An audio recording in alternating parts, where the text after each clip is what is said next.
용산에는 이재명 대통령이 있다면 여의도에는 무소불위의 정청래 대통령이 있는 것 아닌가 뭐 이런 우스갯소리까지 나오고 있습니다. 더불어민주당은 3대 특검법 개정안에 대한 국민의힘의 수정 요구를 수용한다. 국민의힘은 금융감독위원회 설치와 관련된 법률 재개정에 최대한 협조한다.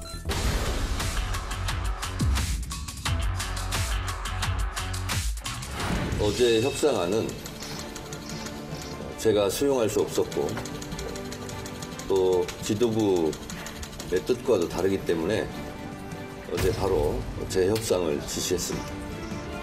여기다가 얘기하시면 좀 어떤 마음에서 말씀을 좀 하셨던 거예요? 말 쉬운 말이잖아요. 어려운 말인가요? 그런 거 할 때 혼자 하나요?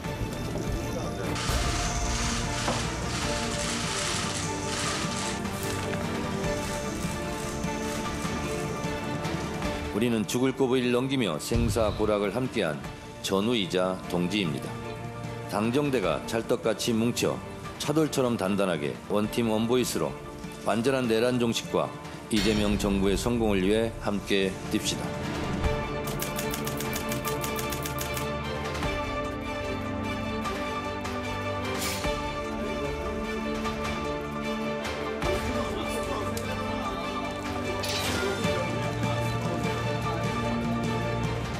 테러리스트답게 협치고 뭐고 하나도 없습니다. 그냥 마음대로 그냥 여의도를 휘젓고 다닙니다. 김병기 원내대표가 애써 특검법 3가지 특검법을 우리 국민의힘과 합의를 했는데 그거 그냥 뒤집어 버립니다. 수첩을 2개를 꺼내놨거든요. 아니 뭐 얘기 듣고 가겠습니다. 뭐 전부 저 지금 우리 저 박사님이 저 수첩 얘기를 왜 하시는지. 그 얘기 뭐냐면 꺼내놨는데 김재현 최고가 명심하실 때 이제 본인 상상으로 이제 말씀을 하실 텐데 진실은 여기 다 들어있다. 제가 거기에 다 들어있다. 그거 저 좀 빌려주시면 안 됩니까? 이 사안은 그냥 그 정청래, 김병기 이 2사람 사이 문제가 아니에요. 바로 직후에 이재명 대통령의 취임 100일 기자회견이 있었잖아요. 거기서 이야기를 했지 않습니까? 특검법 연장 문제, 또 내란 특별재판부 문제에 대한 대통령의 확고한 이야기가 있었거든요. 이번 내란 사태와 관련해서 오늘도 좀 시끄럽대요. 저기 무슨 내란 특검 연장을 안 하는 조건으로 정부 조직법을 통과시켜주기로 했다고. 저는 그런 게 몰랐어요, 실제로. 그리고 저는 그렇게 하길 바라지 않는다. 내란의 진실을 규명해서 그야말로 엄정하게 책임을 물어서 다시는 대한민국에서 내란이라고 하는 친위 군사 쿠데타든 그냥 군사 쿠데타든 이런 게 벌어지는 일은 결코 있어서는 안 된다. 그리고 또 하나는 이 사안을 두고 그 테러리스트 정청래가 사과를 했단 말이에요. 여야 간에 협의가 된 부분에 대해서 오늘 이제 의총을 통해 가지고 최고위와 의총하는 과정에서 약간 수정안이 이제 도출되는 그 과정이 있었는데 매끄럽지 못한 부분에 대해서는 그 당대표께서 우리 그 당원과 국민 그리고 의원께 그 본인의 부덕에 소치라면서 이렇게 사과를 하셨습니다. 그 성격이 포악한 정청래 대표가 부덕의 소치라고 사과를 했잖아요. 정청래라는 사람은 사과를 하는 사람이 아니에요. 아니 정청래가 덕이 있다고 생각하는 사람이 대한민국에 누가 있습니까? 저 있습니다. 그런데 부덕의 소치라고 사과한 것은 뭔가 이게 어쩔 수 없는 상황이 된 거죠. 테러리스트 정청래는 누가 이게 장명한 겁니까? 우리 김재원 최고가 계속 주장하는 겁니다. 원래 시중에서 그렇게 부릅니까? 반미 테러리스트죠. 반미 테러리스트. 옛날 과거 그 문화원 사건 때. 그건... 그리고 국회를 지금 테러하고 있어서.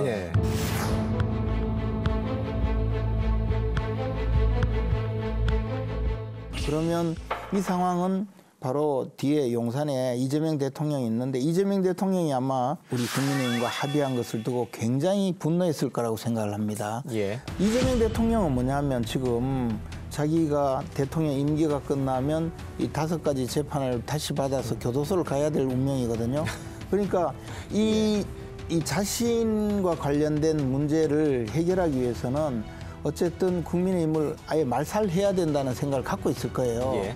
요 얘기는 이제 나중에 박수석께 다시 한번 반론의 기회를 드리고 들어볼 필요가 없어요.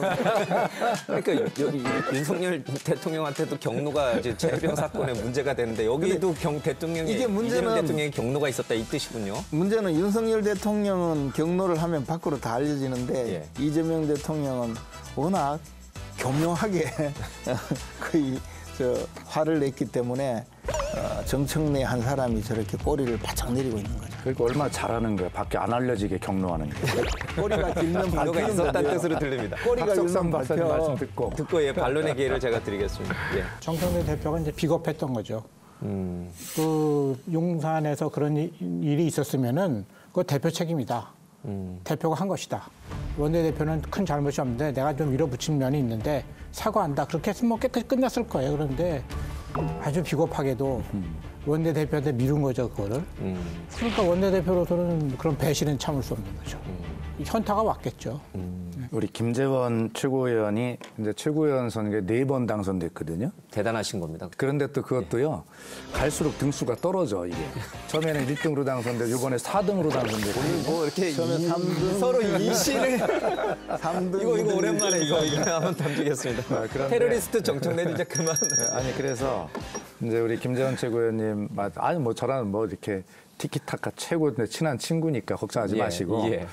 근데 전략가라고 하는데 요새 감을 잃었는데 전략가답지를 못해요. 왜 그러냐면 이재명 대통령이 경로했다 이런 발언을 하면 뭐가 생각나죠? 윤석열 전 대통령의 경로가 생각납니다. 예. 또 테러리스트, 아니 정청래 그렇게 무시하는 정청래 대표를 김구 선생님을 테러리스트라고 부르는데 그쪽에서 김구 선생님 반열에 올려놓고 있는 지금 이런 일을 하고 있다. 그다음에 그런 테러리스트는 또 우리 또 국민의힘의 원내 대표님께서 엊그제 교섭단 지연설을 하시는데 제일 먼저 나온 얘기가 이재명 대통령의 취임 100일을 한마디로 표현하면 혼용무도의 시간이었다. 예. 이재명 정부가 출범한 지 100일이 되어 갑니다. 지난 100일은 한마디로 혼용무도, 어리석은 군주가 세상을 어지럽게 만든 시간이었습니다. 이 어지러운 군주가 나라를 어지럽힌다 이런 뜻이거든요. 근데 혼용무도, 어지러운 군주. 그러면 생각나는 게 자연스럽게 윤석열 전 대통령이 생각나잖아요. 예. 전략이 없는 정당으로 계속 가고 있는 모습을 제가 한번 바로잡고 시작하겠습니다. 할 말이 없으니까 별 얘기도 안 할 말이 없으니까. 그다음에 대받아쳤습니다. 또 크게. 하나는 예. 왜 이것이 특검이 연장이 필요했냐. 자업자득입니다. 그러니까 지금 국민이 다 보고 계셔요. 윤석열 전 대통령은 이것을 정치적, 도의적, 법적으로 내가 당당히 책임지겠다라고 작년 12월 3일 불법 위헌 비상계엄을 일으킨 뒤에 연설했던 12월 12일 담화에서 분명히 밝혔어요.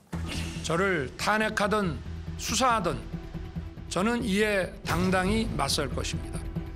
법적, 정치적 책임 문제를 회피하지 않겠다고 이미 말씀드린 바 있습니다. 그러면서 지금 특검의 수사에 계속 소환에 불응하고 전혀 이 특검의 수사에 본인들이 약속한 또 국민 앞에 책임져야 할 그런 최소한의 책임도 안 하고 소환에 응하지 않거나 답을 하지 않거나 예. 이러니까 김재원 최고 말씀대로 좋습니다. 특검의 수사 결과 지지부진한 거죠. 앞으로 더 세게 해볼까요? 뭐 제가 하는 건 아니겠습니다만 적어도 저희는 30일 정도 예. 늘리려고 하는 것인데요. 국민의 걱정을 좀 담보해놓기 위해서 뭐 그런 최소한의 의무적인 행동을 하는 것이죠. 제 입장에서는. 하여튼 뭐 그렇게 설명을 드리겠습니다. 알겠습니다. 근데 처음에 이 말이 나오게 된 계기가 이제 대통령은 이제 여도, 야도 아닌 이제 국민의 대통령으로서 협치를 하겠다. 그러니까 야당과 협치하겠다라고 분명히 밝히셨는데 정청래 대표가 악수도 안 하겠다. 막 그러면서 이제 당청 간에 이제 엇박자가 있는 거 아니냐. 저 정청래 대표는 말로 상대방을 공격하고 깔아뭉개고 무시하고 그런 방식으로 상대를 제압하고 희열을 느끼는 분이고 또 그걸 또 박수치는 박수부대들이 있어요. 그런데 정작 이 디테일이 너무 약하고 논리도 없고 합리적인 결정도 못하고 하니까 요소요소에 자꾸 구멍이 생기잖아요. 김재원 최고위원님의 정청래 대표에 대한 평가를 보면 99%는 다 나쁜 사람이죠. 예. 그죠? 아니, 저는 나쁜 사람이라고 생각 안 해요. 마음속에 있는 것이 그대로 나오니까 유치하게 보이는 것뿐이에요. 아니 그러니까 뭐 그 소리인데 그래도 그 중에는 한 1%라도 좀 사람같이 좋은 모습 좀 발견 한번 했으면 좋겠는데 그걸 발견 못 한다는 게 나 이해가 아니, 안 돼. 그분이 좋은 면 딱 하나 있어요. 보통 사람들하고 다른 게 정청래 대표가 굉장히 겉다르고 속다른 사람인데 속이 훤히 들여다보여요. 아, 그것도 그게 좋은 점이다. 예, 좋은 점이죠. 아, 투명하군요. 예. 근데 제가 이제 그러면 장동혁 대표 이야기를 해보면 장동혁 대표님은 깜짝 놀랄 만큼 훌륭한 장점이 많더라. 예. 이번에 그 대통령 초청 여야 대표 오찬에서 예. 제가 그거를 정말 느꼈어요. 비공개 회동에서 여야 경제협의체를 만들자, 예. 공통 공약을 논의해서 성과를 내자, 이런 정말 아주 협치를 할 수 있는 부분을 냈거든요. 다시 말해서 민생경제협의체 합의한 것처럼 우리가 충분히 합의할 수 있다 앞으로. 예. 이제 그 회담이 끝나고 나왔는데 국민의힘하고 저하고 이제 이 발표문을 다듬어야 될 거 아닙니까?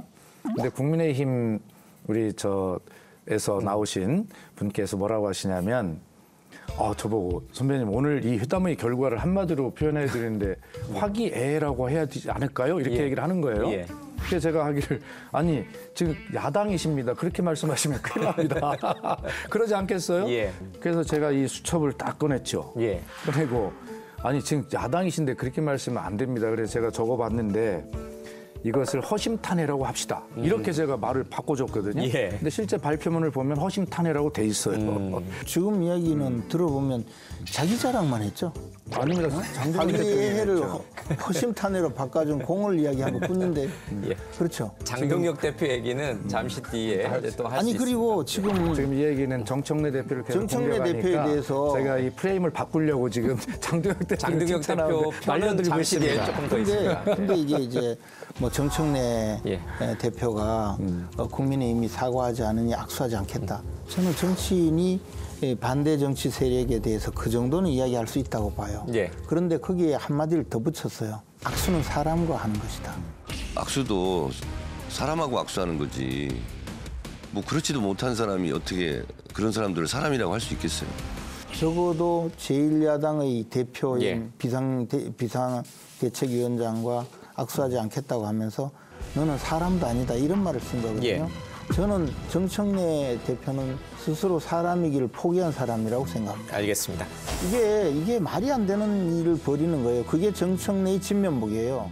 자, 이 정청래, 장동혁 또 송원석 이게 여야 원내 대표 또 당 대표들의 이 거친 표현들 또는 전략에 대한 양쪽에 굉장히 치열한 공방이 좀 있었습니다. 저기 탁 박사님, 뭐 원래 그런 거죠? 뭐 서로 이제 각 당 대표가 잘한다 이렇게 이제 하고 상대방 대표는 못한다 이제 이렇게 얘기하는 거죠? 원래 정치란. 그런데 이제 저는 저쪽 당의 대표가 잘한다고 근데 말씀드렸어요. 요즘의 문제는 뭐냐면은 그 지지자들만을 대상으로 해서 발언한다는 거예요. 예. 국민을 대상으로 하지 않고. 근데 보통 맞습니다. TV는 국민들이 보거든요. 많은. 맞아요. 그러니까 이제 재미없으니까 채널이 돌아가는 거죠. 맞습니다. 무릇 탁 박사님께 좀 여쭤보고 싶습니다. 대통령이 분명히 여야 대표를 초청해서 같이 밥을 먹으면서 여당이니까 더 많이 양보하세요. 야당의 얘기를 더 들어주세요라고 얘기를 해서 정청래 대표가 어렵사리 이제 합의를 했단 말이에요. 근데 갑자기 대통령이 왜 그거 합의했느냐고 또 화를 내세요. 대통령의 마음은 정말 진실된 마음은 무엇이고 정청래 대표의 야당을 향한 진실된 마음은 무엇입니까? 협치를 강조하고 악수를 서로 하라고 권하는 거는 대통령의 책무, 대통령의 역할이죠. 그런데 그거하고는 달리 정치인으로서의 대통령이 있거든요. 그때는 이제 민주당의 입장에서 생각하는 거죠. 정치인. 대통령 이재명이 아닌 정치인 그렇죠. 이재명의 예, 입장으로. 있으니까 그때는 이제 정청래 대표에 대해서 관리를 하는 거죠. 정청래 대표는 제가 보기에는 아무 권력이 없어요. 허수아비예요. 당내 지지도 전혀 없고 의원들 사이에서도 인기도 바닥이고 단지 그냥 그 선거 방법 때문에 일반 당원들의 투표에 의해서 당선된 것뿐이지 당내 권력이 제로거든요. 오히려 마이너스일 거예요. 그러니까 권력이 없다면 역할이라도 잘해야 돼요. 근데 그것조차 못하고 있다고 이번에 혼난 거예요. 그렇다면은 대통령으로의 책무, 대통령의 역할과 정치인과는 다른 거거든요. 그러니까 제가 보기엔 두 가지를 충실히 수행하고 있는 거예요, 지금. 대통령은. 예, 그런데 예. 우리는 자꾸 대통령 하나로 보는 거죠. 여야가 만났는데 서로 싸우세요. 그렇게 얘기합니까? 대통령은 항상 똑같이 얘기해요. 어느 대통령이나 똑같이 우리는 예. 통합을 꿈꾸고 있습니다. 많이 가진 쪽에서 양보를 하세요. 그리고 우리는 소수의 의견을 언제나 듣습니다. 그다음에는 이제 자기 정치인이고 민주당 출신이잖아요. 그러니까 대표 불러다가 왜 그 모양으로 하느냐. 지금 도대체 민주당 어떻게 끌고 가느냐. 딱 한번 얘기할 수 있거든요. 대통령이 아마 그렇게 이야기했을 거예요. 양바라고 했더니 진짜 양바라는 줄 알더라. 존경한다고 했더니 진짜 존경하는 줄 알더라. 아니, 저는 그런 뜻은 아닌다고 봐요. 아니, 저는 그런 뜻이라고. 저는 그렇게 건 아니고. 아니, 지금 카메라도 있고 말이야. 야당 대표도 와 있으니까 양보 좀 해라고 이야기한 거지. 진짜 양보하면 어떡하냐. 우리 저런 김재원 최고위원님께 제가 진실의 수첩을 한번 꺼내 펴보면 요 스토리를 한번 공개를 해볼게요. 마찬가지예요. 거기도 박수현이가 있으니까 그렇게 이야기하는데 그게 적어놓고 진짜인 줄 알더니 박수현도 보니까 영 안 되겠네. 이제 꼽혀. 지금 어쩌면 대통령의 진심에 대한 질문을 하셨으니까 이 일화를 하나 소개를 하면 지난 8월 20일 날 이제 지도부 초청 관저 만찬이라는 걸 했지 않습니까? 대통령님하고 정청래 대표하고 강훈식 비서실장하고 저하고 4시에 남게 됐어요. 그때 나온 이야기가 대통령께서 정청래 대표에게 아니 진짜 악수 안 하실 겁니까? 이렇게 물으셨어요. 그래서 제가 미국 갔다 올 때까지 악수를 안 하고 계시면 제가 불러서 두 분 대표님을 손을 이렇게 잡게 해서 악수하세요 하고 해드릴 거예요. 이렇게 이야기했거든요. 그러나 사실은 대통령이 오실 때까지 악수가 이루어지지 않은 거죠. 그러니까 그날 대통령께서 이렇게 악수를 일로 와보세요. 세율 씨 한번 같이 다 잡아봅시다 하고 진짜 예고했던 말씀 하신 거예요.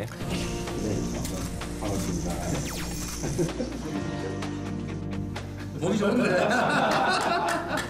자, 이게 대통령의 진심이라고 생각을 합니다. 그래서 그 부분에 대해서 비공개 최고회의를 하면서 첫 번째 주제가 그거였거든요. 틀림없이 대통령이 또 생쇼를 할 거다. 정청래 대표하고 우리 장동혁 대표 같이 악수시키고 아주 좋은 모습을 보이려 할 텐데 이때 정말 악수를 해야 되냐 말아야 되냐. 그래서 당연히 악수를 하셔야죠. 그것은 어차피 그런 모습을 보여주려고 저쪽에서 이미 작정하고 있는 것이고 이때 정청래는 그냥 엑스트라다. 대통령을 돋보이게 하는 엑스트라에 불과하기 때문에 정청래를 신경 쓸 필요가 없다. 정확히 보셨습니다. 이 이야기는 아무것도 아니에요. 근데 그러니까 정청래 대표는 그만큼 수준이 좀 떨어지는 거예요. 이상한 사람이죠. 알겠습니다. 우리 김재원 최고는 말씀을 하시다가 기승전 정청래는 나쁜 사람, 정청래는 수준이 떨어지는 사람. 아니 저는 나쁜 사람이 아니라고 봐요. 계속 수준이 떨어지는 사람으로. 겉다르고 속 다른데 속이 훤히 들여다볼 수 참 안타까운.